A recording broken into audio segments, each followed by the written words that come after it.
Olá, pessoal do sétimo ano, tudo bem? Vamos agora fazer mais aquele esquema de correção na quarentena, né, desse exercício que a gente passou, o exercício de fixação que a gente passou na semana passada. E lembrando que nessa correção da quarentena, o que eu faço? Eu vou lendo e explicando os exercícios para tentar fazer com que vocês entendam com mais clareza, enfim, as atividades, né? O objetivo dos exercícios é a gente tirar dúvidas e aprofundar conteúdo também. Então, esses são os exercícios que eu passei para vocês lá no dia 19, na semana passada, e são exercícios de uma outra coleção, uma coleção auxiliar, a coleção Telares, da onde eu estou tirando alguns dos materiais que a gente está usando nesse nosso trabalho à distância. Bom, esse tipo de exercícios é apresentado pela coleção como um exercício de conexões, porque é aquele momento em que a geografia junta com outras disciplinas para poder estudar um tema. Então, conexões com história, matemática e língua portuguesa. História, porque a gente está falando de períodos históricos de industrialização. Matemática, porque a gente vai trabalhar com tabelas, né? E português, língua portuguesa, porque mais à frente a gente vai ter uma questão de interpretação de texto. Uma das coisas muito gratificantes, legais e até divertidas da geografia, justamente é essa característica dela poder interagir com as outras disciplinas. Por isso que os professores de geografia, tipo, né, eu, por exemplo, a gente gosta de se meter em tudo quanto é aula, em tudo quanto é assunto. A gente é muito metido no sentido de quer se meter em tudo, porque a geografia estuda, na verdade, um pouco de tudo também. Enfim. Então vamos analisar essa tabela, né, esse quadro. Observe o quadro a seguir e depois responda as questões. O que tem esse quadro? Tem algumas unidades da federação, alguns estados brasileiros, não todos, mas tem a opção outros, né, quer dizer, os outros estados. E a gente tem o valor da produção, perdão que aqui não está saindo na imagem, vou descer. Também quero lembrar a vocês que esse nosso improviso aqui, né, para poder filmar assim, a gente tem o patrocínio, não patrocínio da Nescafé. Então, Nescafé, se você está assistindo esse vídeo, patrocina o professor, por favor. Com caixinhas de Nescafé que eu gosto. Então, a gente tem valor da produção industrial por estado. O percentual do total ao longo dos anos. Lá em 1907, há mais de 100 anos atrás, 1919... há 100 anos atrás, 1939, 39 depois da industrialização do período Vargas, 1970, no auge do regime militar e da entrada de multinacionais, e depois em 2014, no crescimento mais recente que a gente teve da economia brasileira. 2014, inclusive, é um ano marco para isso, né, por conta da Copa do Mundo, enfim, é um ano que mostra o ponto de que o Brasil estava ainda no crescimento econômico. 2014, não sei se foi a Copa ou as Olimpíadas. Não, foi a Copa. Bom, a partir de que período ocorreu a crescente concentração territorial da atividade industrial no Brasil? E qual período essa concentração atingiu o seu auge? Auge quer dizer ponto máximo. Concentração territorial.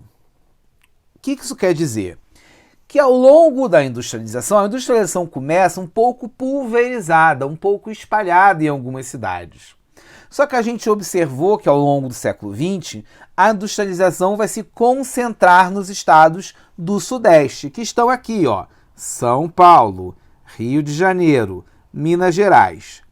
Não está o Espírito Santo, mas está o estado da Guanabara, porque o estado da Guanabara corresponde à cidade do Rio de Janeiro. Quando a cidade do Rio de Janeiro deixou de ser Distrito Federal, com a criação de Brasília na década de 60, a cidade do Rio de Janeiro ela não passou a ser parte do estado do Rio e sua capital, como é hoje. Durante anos, se criou um estado da Guanabara, que era apenas a cidade do Rio de Janeiro. E durante esse período, a capital do estado do Rio de Janeiro era a cidade de Niterói. Durante boa parte do século XX, a capital do estado foi Niterói. Por quê? Porque o Rio era Distrito Federal. Sendo Distrito Federal, não poderia ser capital do estado. A gente pode falar disso mais à frente. Se vocês tiverem dúvidas sobre o estado da Guanabara, manda pergunta aí nos comentários que dá para fazer um vídeo só sobre isso. Então, olha só. Observa o valor desses estados e repara como a partir da década... Eles já vinham, na verdade, já eram os estados com maior concentração industrial e a partir da década de 1930, essa concentração se torna ainda mais forte. Tá reparando aqui? Observa os dados aí. Reparou? Então, a gente pode dizer que desde o início da industrialização, desde o início do século XX, já existe uma concentração territorial, sobretudo no estado de São Paulo e na capital federal, e que, a partir das décadas de 30 e, sobretudo, com a chegada de multinacionais na década de 70, você tem essa concentração ainda mais marcada na região sudeste. Tá bom? Então você vai dizer que já começa essa concentração, sobretudo por causa do café em São Paulo, desde o início do século XX, porém na virada da década de 60, na década de 70, com a chegada de multinacionais, que essa concentração territorial fica no seu auge, no seu máximo. Porque hoje em dia a gente já teve uma certa descentralização. A gente teve indústrias migrando para a região sul, as indústrias de alimento, as agroindústrias, por exemplo, elas migraram muito para o interior, para Goiás, para Mato Grosso, e algumas regiões do Nordeste, que antes eram estagnadas economicamente, que antes viviam numa crise econômica de quase um século, algumas regiões do Nordeste se desenvolveram. Por exemplo, na Bahia, a gente teve, a partir dos anos 80 e 90, o desenvolvimento do polo de Camaçari. Então a gente tem, a partir dos anos 90, já uma certa descentralização. Ela começa desde a década de 1907, desde o valor aqui de 1907, mas em 1970 tem seu auge. Então respondemos assim a questão A. Volto a dizer que o meu objetivo aqui é explicar. Se você sente a necessidade de ter uma resposta escrita, para ver se a tua está corretinha, é só você botar isso no comentário, botar qual a questão, que aí a gente escreve uma resposta escrita. Eu não estou fazendo isso junto com a explicação, até porque eu quero que vocês escutem a explicação. Isso que é o objetivo. A gente não pode pensar que uma correção é só copiar a resposta. Tá bom? Vamos lá na questão B. A partir de 1970, quais foram os estados que mais perderam em porcentagem? Termos relativos significa porcentagem. E quais os que mais ganharam? Então a gente vai comparar esses dois últimos valores aqui, 70 e 2014, e ver quais os estados que mais subiram e quais os que reduziram. Vamos lá. Pernambuco reduziu um pouco, mas pouca coisa. Você vê, de 2,1 para 1,6, eu diria que Pernambuco se manteve. Então ele se manteve. A Bahia foi de 1,6 para 4,3, sobretudo por causa do polo de Camaçari, petróleo. Então a Bahia teve um aumento. Minas, de 7 para 11, teve um aumento leve, Eu diria que Minas se manteve. Rio de Janeiro, de 15 para 8,5. Rio de Janeiro teve uma grande queda. A indústria do estado do Rio de Janeiro, ela reduziu muito nos últimos anos. A única atividade industrial que se manteve forte no Rio de Janeiro foi a do petróleo. O Rio de Janeiro é o estado da Petrobras, é o estado que possui os poços de petróleo. Macaé é a capital nacional do petróleo, só que com a crise mais recente, a crise política, desculpa que eu puxei aqui, e a crise econômica mundial, esse polo de petróleo também está em queda. São Paulo, de 57, caiu para 36. São Paulo também teve uma queda. Paraná, de 4,5, aumentou para 4,8. Então, Paraná aumentou. A gente teve instalação de empresas automotivas na Grande Curitiba, em Santo Antônio dos Pinhais, se não me engano. Algum Santo dos Pinhais. É uma cidade vizinha de Curitiba, que é onde tem o aeroporto e onde se instalaram empresas automotivas nos anos 90, quando novas empresas automotivas entram no Brasil. O Rio Grande do Sul, de 6,3 para 7,8, eu diria que o Rio Grande do Sul se manteve. A gente tem um aumento ligeiro, a indústria do vinho ela se desenvolveu bastante, né, nesses últimos anos, o vinho brasileiro ganhou um prestígio maior. A gente ainda tem a questão de calçados com alguma força no Rio Grande do Sul. A gente também tem um polo da Petrobras no Rio Grande do Sul. Santa Catarina, de 3,2 para 5. Eu já diria que Santa Catarina teve um pouco mais de aumento.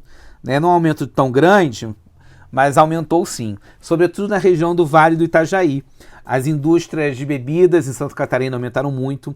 Indústrias de caminhões e de ônibus. Muitos dos nossos ônibus são feitos em Santa Catarina, no Vale do Itajaí. E por aí vai. E outros aumentou pra caramba. Repara, os outros estados todos antes respondiam só por 2,5. Hoje respondem por 18. Goiás, Mato Grosso, Maranhão, Pará são estados que cresceram muito a sua industrialização. Aí a pergunta, quais os que mais perderam? Os que mais perderam, Rio de Janeiro e São Paulo, sem dúvida alguma. E os que mais ganharam? Os que mais ganharam, eu diria, Bahia, Paraná, sem dúvida nenhuma, Santa Catarina. Estados que aumentaram muito a sua participação na indústria brasileira. Tá bom? Agora a questão C vai falar justamente desses outros. O agrupamento categorizado como outros tinha uma participação de apenas 2,5% em 1970, mas cresceu para 18% em 2014. Você poderia mencionar alguns estados incluídos nesse grupo? Eu já falei aqui, né? Eu destacaria Ceará, Maranhão, Goiás, eu acho que sobretudo Goiás, Pará e Ceará realmente eu não tinha falado antes, mas é um grande destaque. Ceará é um estado que se industrializou bastante, se urbanizou bastante nos últimos anos. Como aí a resposta da C. Ceará, Goiás, Mato Grosso, Pará, Maranhão. B. O fato da categoria outros ter avançado bastante na industrialização desde 70 comprova ou desmente a descentralização da atividade industrial no Brasil. Comprova que está havendo uma descentralização, tá? E que essa descentralização ela é recente, tá bom? Então comprova a descentralização, comprova. Elabore 2 gráficos. Agora é a hora. Eu quero ver se vocês vão conseguir transformar tabela em gráfico. Elabore 2 gráficos de setores que retrate os valores da produção industrial por estado, nos anos de 70 e 2014. Gráficos de setores, gente, são aqueles gráficos de pizza ou gráficos de bolo, tá bom? Então, por exemplo, se eu tenho 50%, eu vou pintar metade desse círculo. 75%, eu vou pintar 3/4 desse círculo. Como a gente vai fazer isso? Bom, a gente tem 2 possibilidades. Uma possibilidade é você tentar fazer manualmente, né? O que é bem difícil. Mesmo para os professores de matemática, diga-se de passagem, porque você vai precisar de uma capacidade não apenas de calcular, que é até tranquilo, o cálculo já está pronto, mas de desenhar. E a gente tem muitos aplicativos, muitas formas pelo Excel, ou às vezes, no caso desse gráfico tão simples, você pode fazer pelo próprio Word um gráfico indicando essa distribuição aqui. É claro que eu não vou cobrar que vocês façam isso. Porém, eu queria que vocês reparassem uma coisa. Com toda essa questão da quarentena, a gente está se reinventando para usar novas tecnologias. Como seria interessante se os alunos também conseguissem aprender a usar certas tecnologias. Então aqui eu transformo isso num desafio. Eu desafio os alunos, e aí vocês podem tentar se ajudar, junta 4 alunos, e aí vocês falam por WhatsApp, enfim. Eu desafio vocês a conseguir montar esse gráfico. Tá bom? O gráfico não é tão difícil assim, porque a tabela está pronta. E aí, quem conseguir montar, vai enviar isso para mim pelo WhatsApp. Combinado? Qualquer dúvida, pergunta aí nos comentários. Vamos lá para a segunda questão. Leia o trecho a seguir. Deixa eu soprar aqui a borracha. Bom, leia o trecho a seguir, que trata da realidade vivida pelos operários no início do século XX em São Paulo. Cada fábrica tinha um aspecto fosco e hostil de presídio, com seus guardas de portão fardados e armados, operários e operárias submetidos a vexatórias revistas e humilhantes observações, quando não recebiam ameaças de toda sorte. Fonte desse texto é Trabalho Urbano e Conflito Social, de William George Gerabi.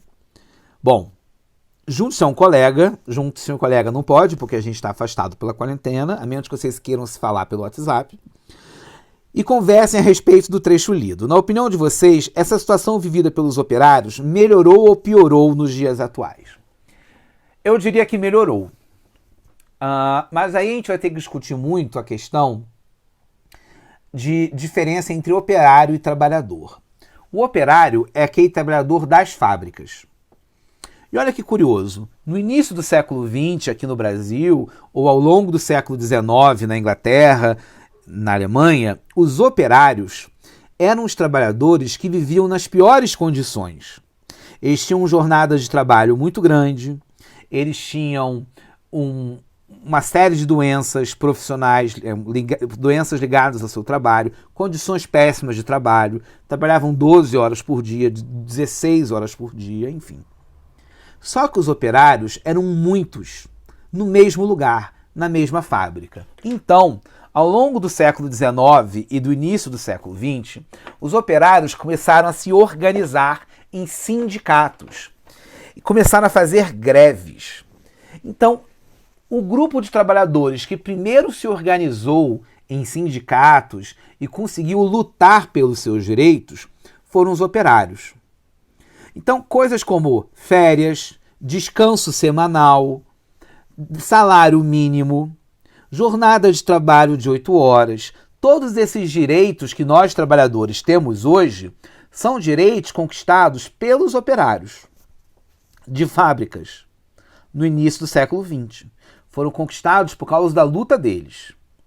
O que a gente tem hoje? Hoje, como as fábricas são obrigadas a atender esses direitos mínimos, o que acontece é que muitas vezes os operários de fábricas são trabalhadores com mais direitos que outros trabalhadores, como por exemplo do comércio. Eu garanto que muitos dos pais aqui trabalham no comércio. A gente sabe que os trabalhadores do comércio dificilmente conseguem se reunir, dificilmente participam dos sindicatos, dificilmente fazem greve, enquanto nas fábricas isso é mais comum. Então eu diria que hoje os trabalhadores de fábricas, eles às vezes conseguem lutar mais pelos seus direitos do que outros trabalhadores. Tá bom? E a questão B. Pesquise em jornais, revistas e na internet notícias sobre o dia a dia de operários em fábricas no Brasil. Em data combinada com o professor, leve para as aulas as notícias e informações. Vocês não vão precisar, obviamente, vocês não precisavam me mostrar, né? Esses exercícios com data para mostrar não se aplicam à quarentena. Mas eu gostaria muito que vocês pesquisassem isso, sobre, por exemplo, o que é greve? Houve greves no Brasil? Houve grandes greves no Brasil? Quais as maiores greves do Brasil? Elas foram para exigir o quê? né? Então, esse é um tipo de pesquisa que vocês podem fazer. Seria bem interessante vocês fazerem, tá bom? Se vocês quiserem fazer, vocês podem me mostrar, podem me procurar, né, para eu dar uma orientação para que anos ou que grupos de trabalhadores vocês podem estar pesquisando e, como se diz, aprofundando o conhecimento sobre essa questão do operariado brasileiro, tá bom? Essa foi a correção do exercício aí passado, da semana passada, do dia 19. Se tiver alguma dúvida ainda, pode perguntar nos comentários. Coisas que eu quero aqui, sobretudo, é que vocês tentem fazer o gráfico para mostrar para mim, tá bom? Um grande abraço para vocês e até mais.